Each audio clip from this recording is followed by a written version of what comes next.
برادران ملت اسلامی، السلام علیکم ورحمۃ اللہ وبرکاتہ۔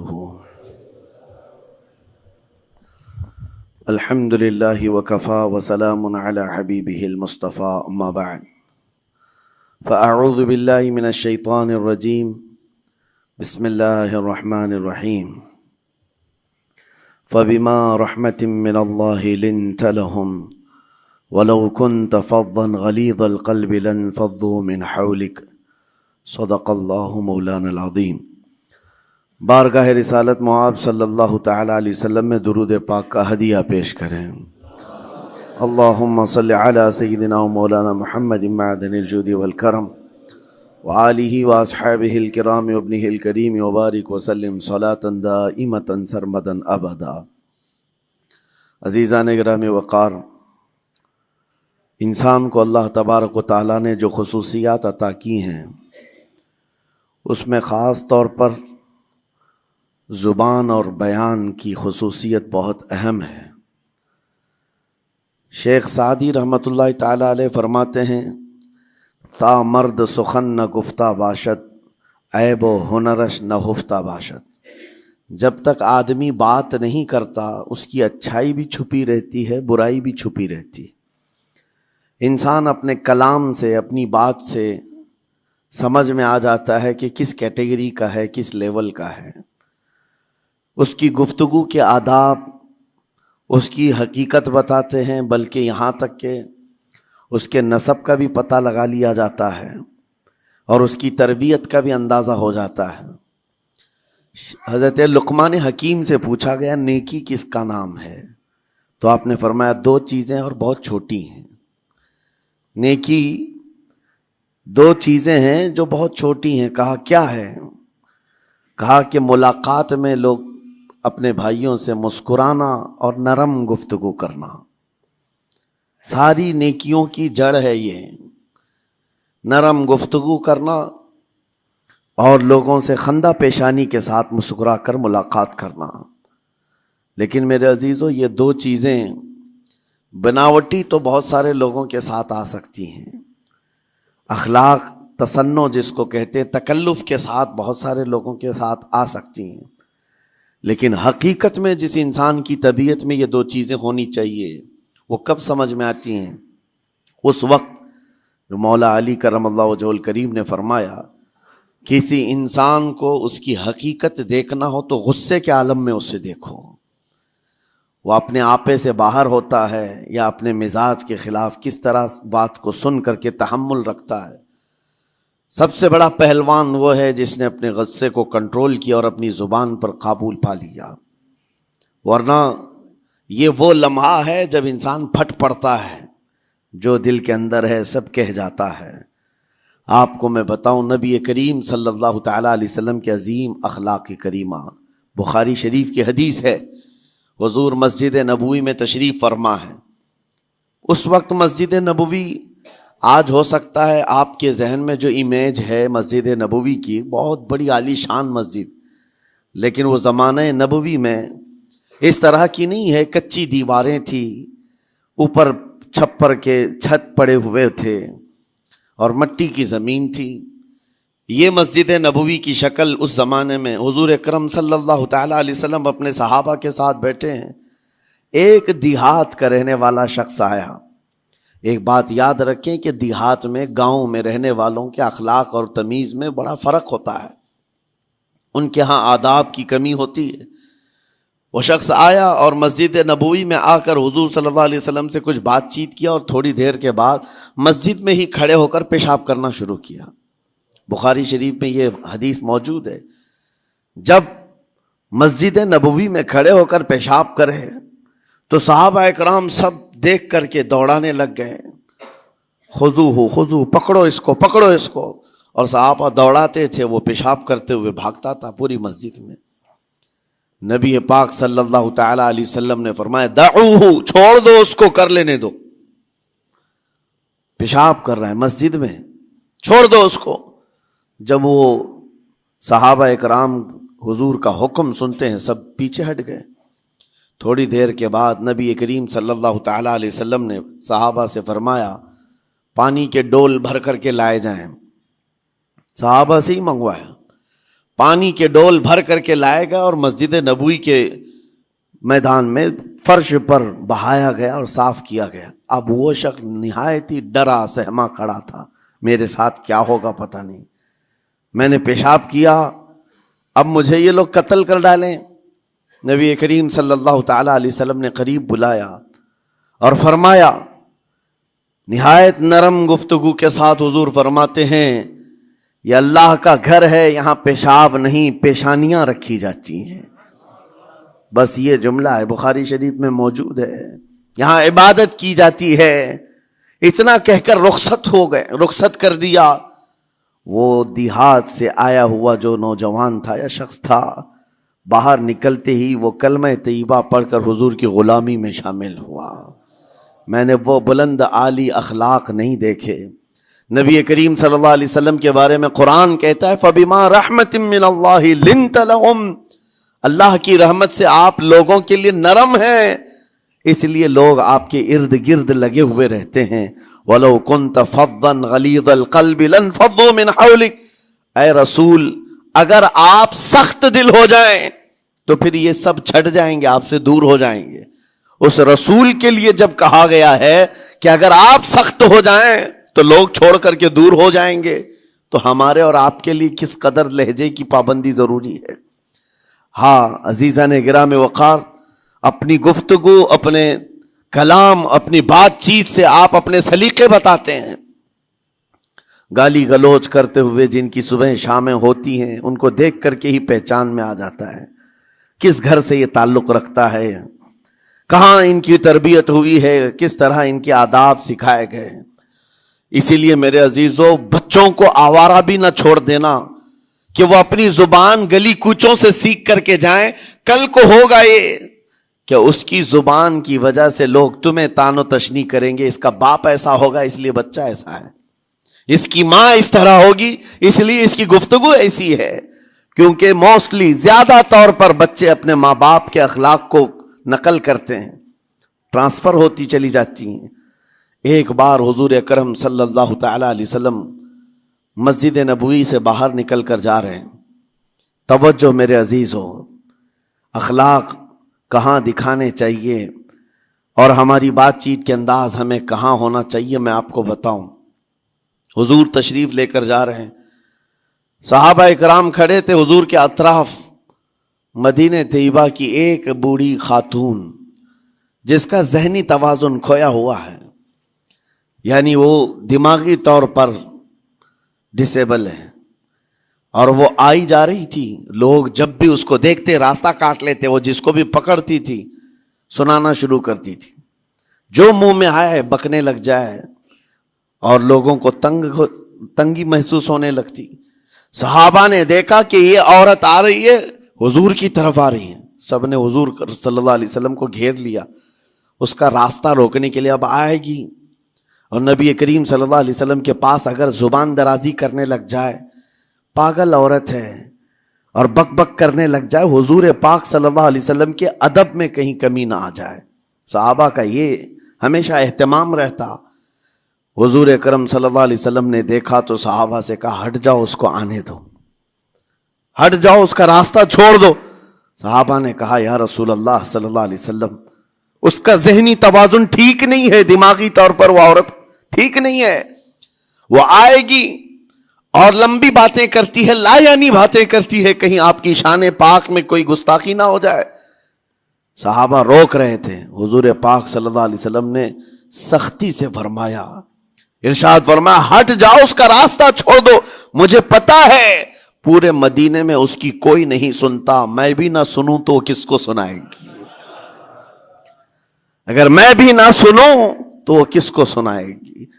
یہ میرے مصطفیٰ کریم صلی اللہ تعالی علیہ وسلم کے دربار عالی جاہ کی وہ بلند اخلاق کریمانہ کی ایک مثال ہے، جس کو خود میرے آقا نے فرمایا، بعثت لأتمم مکارم الاخلاق۔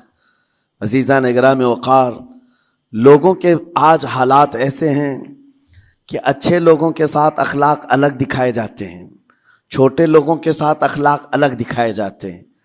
سٹیٹس کا آدمی ہو تو اس کے ساتھ ملنے کے طریقے الگ ہیں، اور غریب کوئی آ جائے، فقیر کوئی آ جائے تو اس سے ملنے کا انداز الگ ہو جائے، یہ نہ ہو۔ یہ ہم سب کے لیے نصیحت ہے۔ اسی ممبئی کی سرزمین پر میں آپ کو بتاؤں، ایک ماہم شریف میں بزرگ حاجی صاحب ہوا کرتے تھے، آج سے تقریباً 10-12 سال پہلے کی۔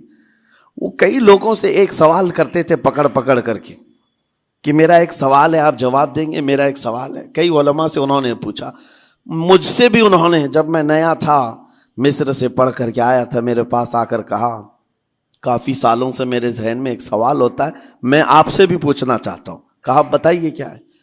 کہا میں حضور سرکار مجاہد ملت رحمت اللہ علیہ کا مرید ہوں۔ علامہ حبیب الرحمن مجاہد ملت، رئیس اعظم اڑیسہ، جن کے خدمات جلیلہ آج ہو سکتا ہے نئی جنریشن کو نہ معلوم ہو، ان کا لقب ہے مجاہد ملت، جنہوں نے سنیت کی بقا کے لیے اپنا تن من دھن سب قربان کیا تھا۔ وہ مجاہد ملت عظیم بزرگ ولی کامل ہے۔ یہ حاجی صاحب کہتے ہیں کہ میں ایک نارمل آدمی تھا، کڑیا تھا، یعنی گھر بنانے کا کام کرتا تھا۔ جب وہ ممبئی تشریف لاتے تو دوڑ کر کے ہر جگہ سے لوگ ملنے آتے، میں بھی گیا تھا، اور اس وقت میں جوان تھا۔ حضور مجاہد ملت رحمت اللہ علیہ کی بات وہ بتا رہے ہیں کہ لوگ لائن لگا کر کے مصافحہ کر رہے تھے، مل رہے تھے۔ جب مل رہے تھے تو پھر میرا نمبر آیا، میں ملنے کے لیے گیا۔ بزرگوں کے سب ہاتھ چومتے ہیں، یہ ہمارے سنیوں کے طریق ہیں، ادب۔ علماء ذوی الاحترام کے ہاتھوں کا بوسہ لینا یہ مستحسن ہے، یہ ہمارے آداب میں سے، معمولات اہل سنت میں سے۔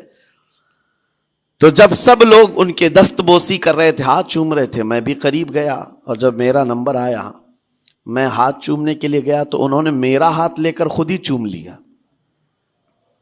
وہ بزرگ عالی جاہ ولی کامل جن کو دنیا مجاہد ملت کہتی ہے، میرا ہاتھ انہوں نے چوم لیا، اور میرے اندر ایسی پشیمانی تھی کہ میں کیا کروں سمجھ میں نہیں آیا۔ میں ایک معمولی سا کڑیا، اور کہاں ان کا مقام کہاں میرا۔ تو اس کے بعد وہ اس بے چینی میں رہتے تھے کہ ایسا کیوں کیا، ایسا کیوں کیا، کیونکہ پوچھنے کا موقع ہی نہیں ملا۔ ایک بزرگ تھے، انہی کے خلیفہ تھے حضور مجاہد ملت کے، انہوں نے اس کا جواب دیا۔ میرے عزیزو کیا بہترین جواب تھا۔ حضرت مجاہد ملت رحمت اللہ تعالی علیہ یہ چاہتے تھے کہ ہزاروں لوگ ہماری تعظیم کرتے ہیں تو کہیں ہمارے دماغ میں بادشاہت کا خیال نہ آئے، ہم غریب اور فقیر کا ہاتھ چوم کر اپنے نفس کی مخالفت بھی کرتے ہیں۔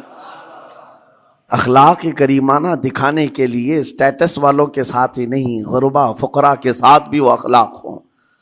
نبی کریم صلی اللہ تعالی علیہ وسلم کے وہ آداب آج اگر آپ اپنا لیں، بہت ساری کڑوی چیزیں ویسی ختم ہو جائیں۔ آج ممبئی کی سرزمین پر سب سے بڑا یہ چیلنج ہے بات کرنے میں، نوجوانوں کے تو آج پارے چڑھے ہوئے ہوتے ہیں، ان سے کوئی بھی بات کر لے، جس تیور میں یہ بات کرتے ہیں ایسا لگتا ہے کہ ابھی لڑائی ہو جائے گی، ابھی جھگڑا ہو جائے گا۔ اس کی عادت سی بن گئی ہے۔ آپ کو پتہ ہے فرمایا گیا، عربی کا قول ہے، جراحت السنان لها التیام ولا یلتام ما جرح اللسان۔ تلوار سے، چاقو سے دیا ہوا زخم سوکھ سکتا ہے، زبان سے دیا ہوا زخم کبھی نہیں سوکھتا، زبان سے دیا ہوا زخم نہیں سوکھتا۔ بولنے سے پہلے 1000 بار اس بات کو خیال ہونا چاہیے کہ میں جس کو بول رہا ہوں کہیں اس کا دل چھلنی تو نہیں ہو جائے۔ میری زبان یہ ہوتی 50 گرام کی چھوٹی زبان ہے، لیکن بڑے بڑے لوگوں کے کلیجے چیر کر رکھتی ہے، بڑے بڑے لوگوں کے دلوں میں سوراخ کر کے رکھتی ہے، زخمی کر کے رکھتی ہے اس کا استعمال۔ اسی لیے روایت میں ملتا ہے کہ جب انسان صبح کرتا ہے تو سارے اعضاء، ہاتھ پیر آنکھ کان ناک، سارے اعضاء سب سے پہلے زبان سے یہ عرض کرتے ہیں، اس کی پناہ مانگتے ہیں، کہتے ہیں آج تو صحیح سلامت رہے گی تو ہم سب صحیح سلامت رہیں گے، اور اگر تو پھسل گئی تو عذاب ہم پر بھی ہوگا۔ زبان بولتی ہے، مار کسی اور کو پڑتی ہے، کوئی زبان کو مارتا نہیں ہے، گالی زبان دیتی ہے، لیکن مار کبھی پیٹھ پہ پڑتی ہے، سر پہ پڑتی ہے، ہر جگہ پڑتی ہے۔ تو یہ زبان نبی کریم صلی اللہ تعالی علیہ وسلم نے ارشاد فرمایا من یضمن لی ما بین لحیتیہ وما بین، حضور پاک صلی اللہ تعالی علیہ وسلم فرماتے ہیں جس نے دو چیزوں کی ضمانت مجھے دے دی، حفاظت کی، میں اسے اضمن لہ الجنہ، میں اس کو جنت میں لے جانے کی ضمانت دیتا ہوں۔ دو چیزیں کیا ہیں؟ حضور فرماتے ہیں ایک دو جبڑوں کے بیچ میں جو موجود زبان ہے اس کی حفاظت کر لے، اور دو رانوں کے بیچ میں جو شرمگاہ ہے اس کی حفاظت کر لے، یہ دو چیزیں جس نے بچا لیا میں اس کو جنت میں لے جانے کی ذمہ داری دیتا ہوں، ضمانت دیتا ہوں۔ اس کا کتنا بڑا کردار ہے، یہ زبان کا کتنا بڑا کردار ہے۔ اور حضور نے ایک بار پکڑ کر کے فرمایا تھا، زبان کو پکڑ کر کے کہا تھا یہ وہ زبان ہے جو انسان کو جنت میں بھی لے جاتی ہے اور دوزخ میں بھی لے جاتی۔ کلمہ کس سے پڑھتے ہیں آپ؟ لا الہ الا اللہ، زبان ہی سے تو پڑھتے ہیں، اسی کلمے نے آپ کو جنت تک پہنچایا۔ اور کافر جو کفر کرتا ہے وہ بھی زبان سے ہی کرتا ہے، اور زبان اسے ہمیشہ کی دوزخ میں لے جاتی ہے۔ اس زبان کو چلانے سے پہلے 1000 بار سوچ لیں کہ آج لہجوں کی سختیاں بڑھتی چلی گئیں، اور آپ کو پتہ ہے قرآن پاک میں رب تعالیٰ نے یہ فرمایا وَلَا تَقُلْ لَهُمَا اُفٍّ وَلَا تَنْهَرْهُمَا، والدین کے بارے میں بچوں کو کیا کہا گیا؟ ان کو اف تک نہ کہو۔ لیکن زبان جب کھلتی ہے نا، ماں باپ کے خلاف نوجوانوں کو ہم نے دیکھا ہے گالی گلوچ کرتے ہوئے اور اتنی بری باتیں کہتے ہوئے، معاذ اللہ۔ عزیزان گرامی وقار، حضور نے تو یہ فرمایا جس نے پلٹ کر کے اپنے ماں اور باپ کو سخت لہجے میں بات کیا یا ان کی نافرمانی کی، حضور فرماتے میرا دل چاہتا ہے کہ اس کے گھر کو آگ لگا دوں، آگ لگا دوں۔ اس لیے اس بات کو ہمیشہ یاد رکھیں، تمہارے لہجے کی سختیاں کسی کو زخمی کر دیں تو آخرت خراب ہو جائے گی، آخرت خراب ہو جائے گی۔ حضرت علقمہ رضی اللہ تعالیٰ عنہ حضور کے صحابی ہیں، حضور صلی اللہ علیہ وسلم کے صحابی ہیں، آخری وقت آ گیا تھا لیکن زبان نہیں کھلتی تھی۔ حضور پاک صلی اللہ علیہ وسلم کے پاس سفارش لائی گئی کہ آپ کے وہ ساتھی ہیں انتقال کر رہے ہیں لیکن زبان پر کلمہ بھی نہیں آتا۔ حضور تشریف لائے، دیکھا، پوچھا گھر میں ان کے کون کون ہے؟ کہا بیوی ہے اور ماں ہے۔ ماں کو بلایا اور کہا علقمہ کے بارے میں کیا کہتی ہو، کیسا تھا؟ کہا بہت اچھا، پرہیزگار، عبادت گزار، ساری نیکوکاریاں اس کے اندر ہیں۔ تو پھر حضور نے پوچھا اچھا یہ بہت نیک تھا، تم بھی اس سے راضی ہو کہ نہیں ہو؟ ماں نے کہا میں نہیں راضی ہوں، میں راضی نہیں ہوں۔ کہا کیوں، وجہ کیا ہے؟ کہا یا رسول اللہ میرا اکلوتا بیٹا، میرا تنہا بیٹا تھا، بڑی محبتوں کے ساتھ اس کو پالا تھا، اور جب میں نے اس کی شادی کی اپنی بیوی کو لایا، اور جب بیوی گھر پر آ گئی تو میری بات کو ہلکے میں لیتا، اپنی بیوی کی بات کو فوقیت دیتا، ترجیح دیتا، اور اس وقت غالباً یہ باتیں تھی کہ زبان سے کوئی کلمہ ان کے نکلا ہوگا جو بیوی کی حمایت میں تھی، ماں کو تکلیف پہنچ گئی۔ کہا میرا دل گوارا نہیں کرتا، میں اس سے راضی نہیں ہوں، باقی وہ بہت نیک بندہ ہے، بہت اچھا ہے۔ حضور نے فرمایا دیکھو زندگی کے آخری پڑاؤ پر آ چکا ہے، روح نکلنے کو ہے، معاف کر دو۔ وہ بھی صحابیہ تھی، انہوں نے کہا آقا آپ کا حکم ہے یا مشورہ ہے؟ اگر حکم ہے تو پھر ماننا ہے۔ حضور نے فرمایا نہیں، حکم نہیں، مشورہ ہے۔ کہا مشورہ ہے تو پھر دل نہیں چاہتا، دل نہیں چاہتا۔ حضور نے فرمایا صحابہ سے کہ لکڑیاں جمع کرو، آگ لگاؤ اور انہیں اٹھاؤ، آگ میں ڈال دو۔ آگ دہکائی گئی تو ماں کی ظاہر سی بات ہے ممتا بے چین ہو گئی۔ کہا ان کو میرے سامنے آگ میں ڈالیں گے؟ کہا ہاں، اس سے بہتر ہے کہ وہاں جلے گا، یہاں جلے۔ وہ ماں کہتی آقا آپ گواہ ہو جائیں، میں اپنے بیٹے کو معاف کرتی ہوں۔ ادھر معاف کیا، ان کی زبان پر کلمہ طیبہ جاری ہوا۔ میرے عزیزو یہ بتانا مقصود اس لیے ہے کہ زبان سے دیے ہوئے زخم خواہ والدین کو ہو، یہ معمولی نہیں ہوتے۔ ہو سکتا ہے آخری وقت تمہاری زبان بند ہو جائے اور کلمہ طیبہ بھی نہ جاری ہو، زبان کھلنے بھی نہ لگے، یہ حالات آ جائیں گے۔ اس لیے اپنی زبان کا کنٹرول برقرار رکھو، کس سے کیا کہنا ہے۔ ابھی میں اس کا دوسرا پارٹ بھی بتاتا ہوں زبان کے استعمال کا۔ یہ نرمی لہجے کے اندر ہونا بہت ضروری ہے، لیکن کچھ جگہوں پر سختی کی اجازت ہے، لیکن وہ مقامات الگ ہیں۔ نرم لہجہ حضور پاک صلی اللہ تعالی علیہ وسلم کے فرامین میں سے ہے۔ ایک بات بڑی، بغداد مقدسہ میں نے ایک ولی پاک کی زیارت کی، ان کے آستانے پر بھی میں نے ابھی بیان کیا تھا۔ حضرت بہلول دانا مجذوب بزرگ تھے، اور بغداد کی گلیوں میں کہیں پر بھی بیٹھ جاتے تھے، اور جو جانکار تھے وہ سمجھتے تھے اللہ والا بندہ ہے۔ مجذوب کس کو کہتے ہیں؟ جس کی یاد الہی میں عقل فنا ہو گئی، ختم ہو گئی، اللہ کے ذکر میں اور اللہ کی یاد میں اپنے آپ کو فنا کر دیا ہے، اس کے اوپر شریعت کا قلم نہیں۔ ظاہر سی بات ہے شریعت کے سارے احکام اس پر ہیں جس کی عقل سلامت ہے۔ عاقل ہو، بالغ ہو تو نماز فرض ہے نا، عقل ہی نہیں ہے تو وہ مجذوب ان اولیاء کو کہتے ہیں۔ لیکن ان کے بارے میں حدیث میں ہے، اللہ کے نبی نے فرمایا وہ ایسے بندے ہیں کہ اگر اللہ کو قسم دے دیں کسی بات کی، اللہ ان کی قسم پوری کرتا ہے۔ وہ بہلول دانا بیٹھے ہوئے تھے، بغداد کا ایک مشہور تاجر تھا، لیکن خستہ حال تھا، بہت نقصان اٹھا چکا تھا، خسارے میں چل رہا تھا، بزنس پورا لاس میں، اور وہ پریشان حال بہلول دانا کے پاس آیا، گڑ گڑایا، کہا کہ حضور مجھے بچا لیں، رحم کر لیں، میں تاجر ہوں، لٹ گیا ہوں، لاس میں ہوں، کچھ آپ فرما دیں، میں کیسے اس بھنور سے نکلوں۔ بہلول دانا نے دیکھا، کہا ٹھیک ہے، کچھ پیسے بچے ہیں؟ کہا ہاں ہے، وہ بس اتنا سرمایہ ہے کہ مال لیتا ہوں پھر بیچ دیتا ہوں، نفع نہیں ہوتا۔ بہلول دانا نے کہا ایک کام کر، کالا کپڑا جتنا ملتا ہے سب خرید لے، پورے شہر سے کالا کپڑا جہاں جہاں مل جائے سب لے کر اسٹاک کر لے۔ کہا جی حضور آپ نے جیسا فرمایا۔ گیا، جتنا سرمایہ تھا سب لگا دیا، کالا کپڑا خرید کر ایک جگہ اسٹاک کر دیا۔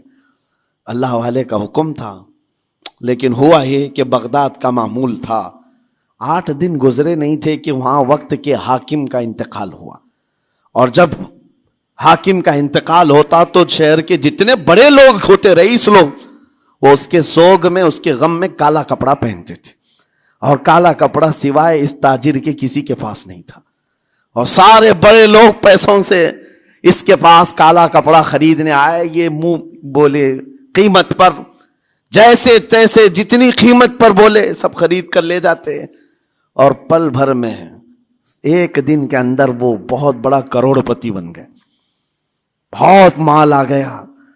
یہ بات یاد رکھیں، اللہ مال دیتا ہے، اس کے بعد پھر آزمائش بھی ہوتی ہے۔ مال اتنا آ گیا، اب لے کر کے مستیاں تھیں، چند دن گزرے، ظاہر سی بات ہے مال کو بڑھانے کی تمنا ہر ایک کی ہوتی ہے، کوئی یہاں پر اینڈ کرنے والا نہیں ہے دنیا میں، چاہے اس کا بزنس اربوں پر بھی پہنچ جائے، اسے آگے پہنچنا ہے۔ چند دن گزرے تھے، 8-10 دن، پھر آیا حضرت بہلول دانا کو ڈھونڈتے ہوئے، ایک جگہ میدان میں یہ مجذوب بزرگ بیٹھے مل گئے، آیا اور کہا او دیوانے بتا اب کیا خریدوں، پیسہ بہت ہے ابھی میرے پاس، بتا دیوانے اب کیا خریدوں۔ انہوں نے دیکھا، کہا کہ لہجہ تو بدلا ہوا ہے، پیسہ بہت زیادہ تھا، کہا کہ ٹھیک ہے کوئی بات نہیں، اللہ والوں کو ان سب چیزوں سے کوئی لینا دینا نہیں۔ آپ نے کہا مال جتنا ہے تیرے پاس سب لے کر کے خربوز خرید لے، تربوز خرید لے، جس کو کلنگڑ کہتے ہیں، تربوز پورے خرید لے۔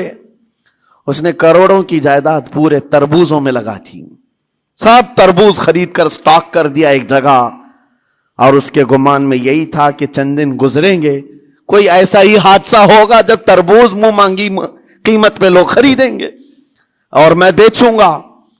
پورا مال تربوز میں لگایا، 2 دن 4 دن 6 دن 8 دن گزرے، کوئی حادثہ نہیں، ادھر تو تربوز سڑنے لگ گئے، وہ تو زیادہ دن سٹاک نہیں کیے جا سکتے، سڑن شروع ہو گئی، پھر تھوڑے دنوں کے بعد پورے کے پورے سڑ گئے، کروڑوں کا مال تربوز میں سڑ کے چلا گیا، وہ کچھ بھی نہیں سکا، کچھ نہیں کر سکا، واپس چیختا چلاتا اسی حالت میں آیا، پہلے سے بھی زیادہ بدتر حالت میں آ گیا ہوں، دوڑتے ہوئے آیا، حضرت بہلول دانا کو ڈھونڈتے ہوئے، کہاں ہیں وہ؟ اسی جگہ بیٹھے ہوئے مٹی میں بیٹھے رہتے تھے، قریب آیا اور کہنے لگا کہ آپ نے میرے ساتھ ایسا کیوں کیا بہلول؟ بہلول دانا نے کہا کیا ہوا؟ کہا میں تو لٹ گیا، تربوز میں پیسے لگائے آپ کی وجہ سے اور پورے سڑ گئے۔ بہلول دانا نے کہا میں نے تو کچھ نہیں کیا، پہلے تو تجھے نفع ملا تھا وہ تیرے لہجے کی وجہ سے، اب خسارہ ہوا ہے تیرے لہجے کی وجہ سے۔ پہلے جو آیا تھا بات کرنے کے لیے اس وقت تیری تمیز الگ تھی، تیری تہذیب الگ تھی، اخلاق الگ تھی، گڑ گڑا کر کہا تھا کہ میں لٹ گیا ہوں آپ رحم کر دیں۔ دوسری بار آ کر کے کیا کہا؟ او دیوانے بتا کیا خریدوں؟ لہجہ بدل گیا تو پوری حیثیت بدل گئی۔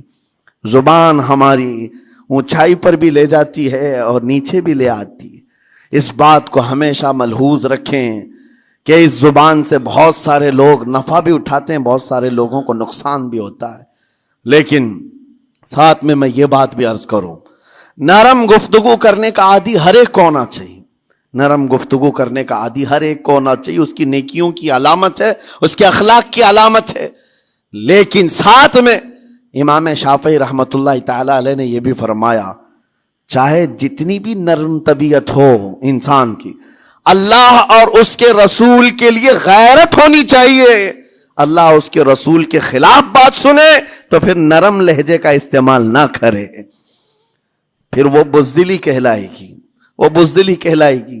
آج میں ایک بات یہ بھی بتا دوں، بہت سارے لوگ یہ سمجھتے بھی ہیں، ابھی چند دن قبل میں ماررہ مطہرہ میں بیان کیا اخلاق کے اولیاء اکرام کے مذہب و مسلک پر، اور پچھلے 15 سالوں سے میں نے بہت سارے خطابات کیے ہیں اخلاق پر، معاشرے کی برائیوں پر، لیکن ابھی چونکہ چند دنوں میں جلسے پروگرام بہت سارے ہو گئے اور عظمت ناموں سے رسالت پر زیادہ گفتگو ہونے لگی تو لوگوں میں ایک امیج الگ بیٹھی ہوئی ہے۔ اور ابھی ہم نے اخلاق حسنہ پر گفتگو کیا کی 8 دن پہلے، ایک بزرگ نے مجھ سے پوچھا ایسی بھی تقریر کرتے ہیں آپ ایسی بھی تقریر کرتے ہیں، یعنی نرم گفتگو بھی کرتے ہیں؟ مطلب یہ ہے کہ ہماری امیج ایسی بنا کر رکھیں کہ ہم ہر وقت چلاتے ہی رہتے ہیں، ہر وقت للکارتے ہی رہتے ہیں۔ میرے عزیزوں میں یہاں پیغام دینا چاہتا ہوں، ہم قرآن کے اس آیت پر عمل کرنا چاہتے ہیں جو مولا نے فرمایا اشداء علی الکفار رحماء بینہم، مومنین کی شان ہے، صحابہ کی شان ہے، وہ کافروں پر سخت ہوا کرتے ہیں اور مومنوں کے لیے نرم دل ہوا کرتے ہیں۔ زبان کی نرمی ایمان والوں کے لیے ہے، زبان کی نرمی محبت مصطفیٰ کے لیے ہے، عاشقان مصطفیٰ کے لیے ہے، ساتھ میں زبان کی سختی کفار و مشرکین کے لیے ہے، گستاخان رسول کے لیے ہے۔ اور اگر یہ چیز نہیں آئی تو پھر آپ سمجھ لیں نیک اس وقت نہیں کہلائے گا آدمی۔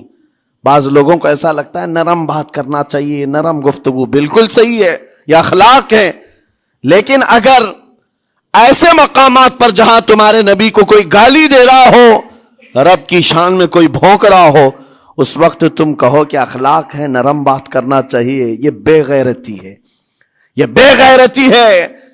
تمہاری بیوی کو اگر تمہارے سامنے کوئی چھو دے اور اس کے بعد تم ہنس کر کے اس سے کہو ٹھیک ہے جائیے صاحب، آپ کو کہا جائے گا بے غیرت آدمی، بے غیرت آدمی ہے۔ انسان کو اپنی بیوی، اپنی بیٹی، اپنی ماں پر بھی غیرت ہوتی ہے، وہ سنتا نہیں ہے، یہ پیدائشی ہے، فطرت ہے انسان کی۔ اور مومن کی شان یہ ہے سب سے بڑی غیرت اس کے لیے اللہ اور اس کے رسول کے لیے ہوا کرتی ہے، اللہ اور اس کے رسول کے لیے۔ ماں اور باپ کو گالیاں ایک وقت میں برداشت کر بھی لے جائے، لیکن اللہ اور اس کے رسول کی شان میں وہ ہرگز برداشت نہ کرے، یہ ایمان کی علامتوں میں سے ہے۔ بہرحال میں نے زبان کے دونوں استعمال آپ کو بتائے، سخت لہجے بھی ہیں، نرم لہجے بھی ہیں، لیکن جب آپ کا پالا کسی گستاخ سے نہ پڑے تو ہمیشہ نرم گفتگو کرنے کے عادی بنے۔ مومنین میں نرم لہجے کا اختیار ہمیشہ رہے، اس سے اخلاق آپ کے بتائے دکھائے جاتے ہیں، اس سے آپ کے اخلاق معلوم ہوتے ہیں، ساتھ ہی معاشرے میں نرمی اور محبت کا ماحول بھی قائم ہوتا ہے۔ ڈانٹنے کے طریقے بھی میں آپ کو بتاؤں، میرے والد اگرامی فرمایا کرتے تھے، حضور حافظ ملت رحمت اللہ علیہ جو الجامعۃ الاشرفیہ مبارک پور کے بانی ہیں اور بڑے محدث، جنہوں نے ایک نہیں ہزاروں عالم پیدا کیے، اس ہندوستان کی بات کر رہا ہوں، حافظ ملت رحمۃ اللہ علیہ پوری بخاری شریف پڑھاتے تھے، تقریباً 40 سال تک انہوں نے پڑھایا بخاری شریف. میرے والد ان کے شاگرد ہیں. فرماتے ہیں جب وہ بہت زیادہ ناراض ہو جاتے کسی سے، ڈانٹنا ہوتا، ہر استاد بچے کو ڈانٹتا ہے، کبھی کچھ بچہ نافرمانی کر جائے یا مزاج کے خلاف بات کرے تو استاد ڈانٹتا ہے. تو حافظ ملت رحمۃ اللہ علیہ اگر کسی شاگرد کو ڈانٹتے بھی غصے میں تو کہتے ہیں اے جنتی کیا کر رہا ہے. کہتے ہیں اگر یہ جملہ قبول بھی ہو جائے تو بچہ جنتی ہو جائے. لہجے کی یہ استعمالات اولیاء سے سیکھو میرے عزیزو. غصے پر کنٹرول اس وقت تمہارے اخلاق معلوم ہوتے ہیں جب تمہارا غصہ عروج پر ہوتا ہے. اس وقت تمہاری حقیقت لوگوں کے سامنے آتی ہے.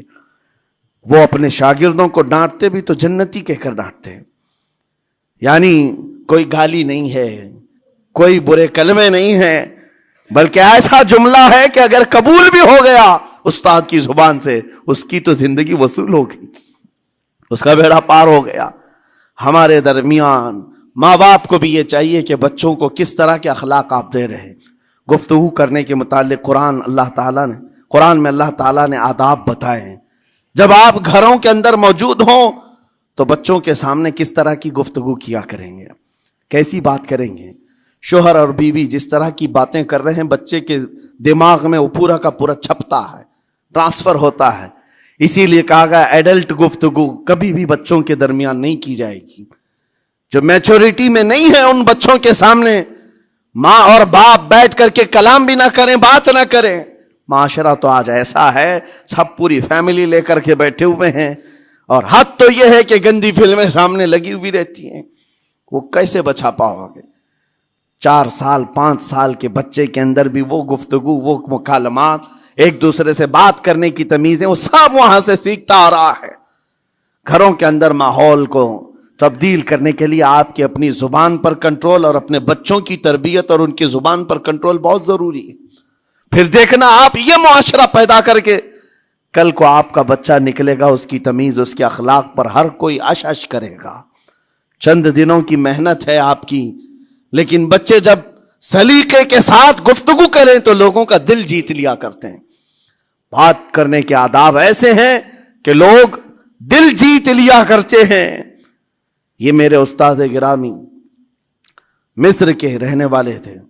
جب خطابت ہمیں سکھا رہے تھے گفتگو کرنے کے آداب، تقریر کرنے کے آداب، تو ایک امام غزالی کا قول تھا کلم الناس علی قدر عقولہم، لوگوں سے ان کی عقل کے مطابق بات کرو.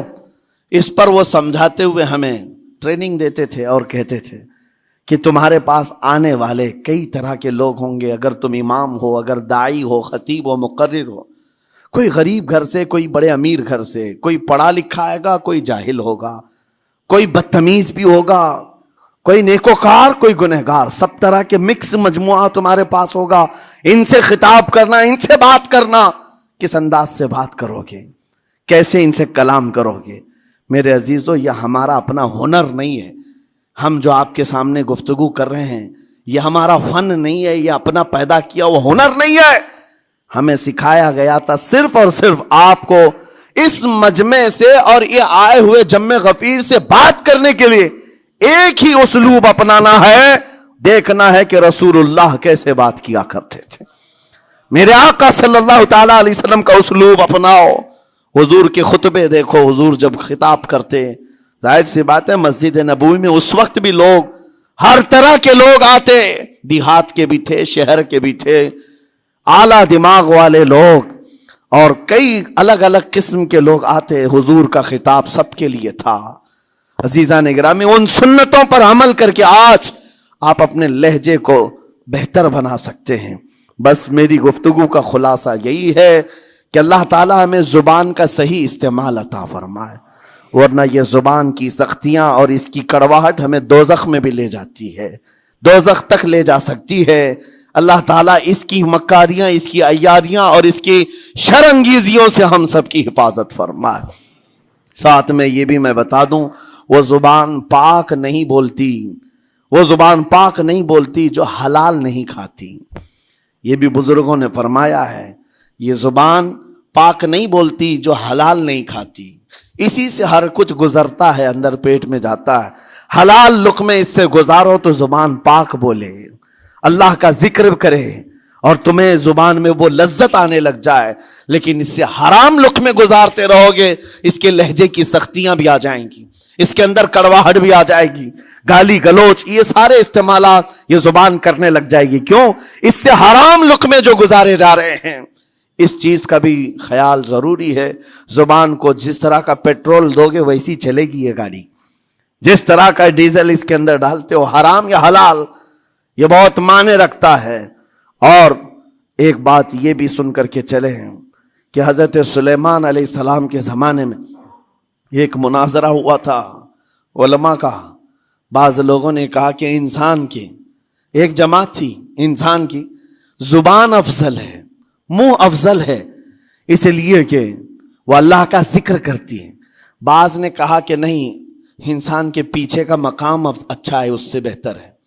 یہ دونوں کی تکرار میں حضرت سلیمان علیہ السلام کے پاس بات آئی، آپ بتائیں. تو ان سے پوچھا تم اتنی بڑی بات کیوں کہہ رہے ہو؟ اس کے پیچھے کا مقام اچھا ہے. کہا کہ اس لیے کہ وہ صرف نجاست نکالتا ہے، وہ صرف نجاست نکالتا ہے، وہ مقام غلاظت باہر کرتا ہے، غلاظت اندر لیتا نہیں. زبان غلاظت اندر بھی لیتی ہے، حرام کھاتی بھی ہے، لوگوں کو زخمی بھی کرتی ہے. ان علماء کی دلیل تھی.